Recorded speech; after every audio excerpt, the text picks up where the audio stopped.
တက်ဆွဲထားတဲ့ဒီစာသင်ကျောင်းဗန်ကာတွေကိုဒီပြန်လည်တပ်ဖွဲ့ဝင်တွေတိမ့်ပတ်ပြီးတဲ့နောက်မှာစစ်ကောင်စီတပ်ကဒီစာသင်ကျောင်းဗန်ကာကိုပုံကျဲလိုက်တာဖြစ်ပါတယ်။ပုံကျဲလိုက်တဲ့အတွက်ဒီဘက်မှာအကုန်လုံးစာသင်ကျောင်းဆောင်တစ်ခုလုံးမိပါတော့ပြုတ်ပြတ်သွားတယ်ဒီသူမိုးတွေပါတွေပုံဝင်သွားတယ်။ပတ်လေဒီဘက်မှာလည်းအကုန်လက်ဆင်သွားတယ်မဟုတ်ဘူး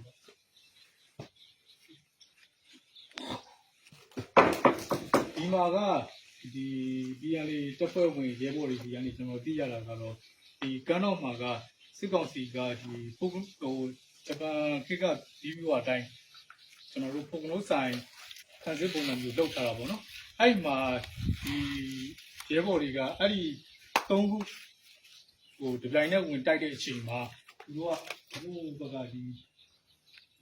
ကြောင်းလားလေကောင်ကခံစစ်တွေပြီးကြောင်းတယ်တော့ကျွန်တော်တို့တက်ဆွဲထားတဲ့ပုံလုံးဆိုင်၃ခုကိုကာဝေးတပ်ဖွဲ့တွေဒီပြန်လေးတပ်ဖွဲ့တွေဝင်တိုက်တဲ့အချိန်မှာ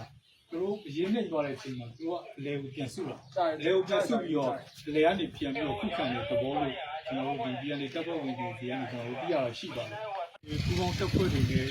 ပြန်လေးပူပေါင်းတပ်ဖွဲ့တွေတိုက်ခိုက်သိမ်းပိုက်ထားတဲ့ပလန်မျိုးတွေကကမ်းတော့ရဲစခန်းကိုကျွန်တော်ရောက်နေတာဖြစ်ပါတယ်ဒီနေရာတွေကတော့ဒီကမ်းတော့မှာရှိတဲ့ရဲတွေစစ်ကောင်စီတပ်သားတွေနဲ့ဒီပြည်သူစစ်ဖွဲ့ဝင်တွေခိုင်မှာတက်ဆွဲထားတဲ့ဒီဘန်ကာကျင်းတွေဖြစ်ပါတယ်ဒီနေရာတွေကမိုင်းရှင်းလင်းရေးအပြည့်စုံလုပ်ထားတဲ့အတွက်အနေတော့များပါတယ်ဒီထဲမှာဒီစစ်ကောင်စီတပ်ဖွဲ့ဝင်တွေရဲ့အလောင်းတွေရှိတယ်လို့ပြောပါတယ်အဲ့ဒါကျွန်တော်တို့တစ်ချက်သွားကြည့်မှာဖြစ်ပါတယ်ဘုံနဲ့နေရာကိုဆက်ပြီးခုမှနင်းနေရစစ်သားအလောင်းတွေဖြစ်ပါတယ်ဒီနေရာမှာ3လောင်း4လောင်းလောက်ရှိတယ်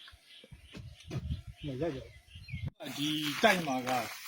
ဒီကန်းတော်စကမ်းမှာရှိတဲ့ဟိုအရီထဲမှာဘူပေါ့နော်တရားရှိနေသွားတဲ့တိုက်ပေါ့နော်အဲ့ဒီတိုက်မှာကျွန်တော်တက်ကြည့်မှာဖြစ်ပါတယ်ဥမာတေချာကြည့်မိရပါတော့ဒီမှာဒီဝါးတွေဝါချလန်ဖို့ပြီးတော့တေချာကန်စစ်လောက်ထားတဲ့နေထားပါဒီနေရာတွေကနေကျွန်တော်တဲအိတ်တွေပါအိတ်တွေပါကာပြီးတော့ဘန်ကာလောက်ထားတယ်နော်ဒီနေရာတွေကျွန်တော်အပေါ်ထပ်ကိုတက်ကြည့်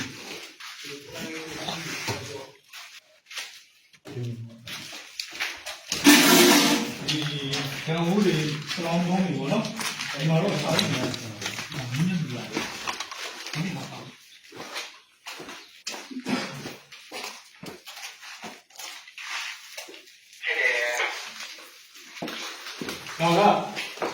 ဒီကောင်ကြီးတဲ့ဒီကောင်ကြီးတဲ့သားတွေခိုင်းမှာတက်ဆွဲလာတယ်ဒီရပဲ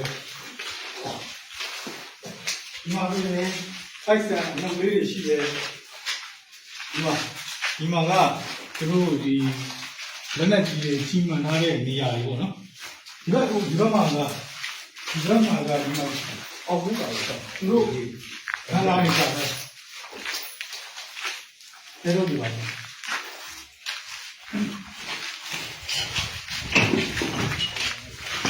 ီ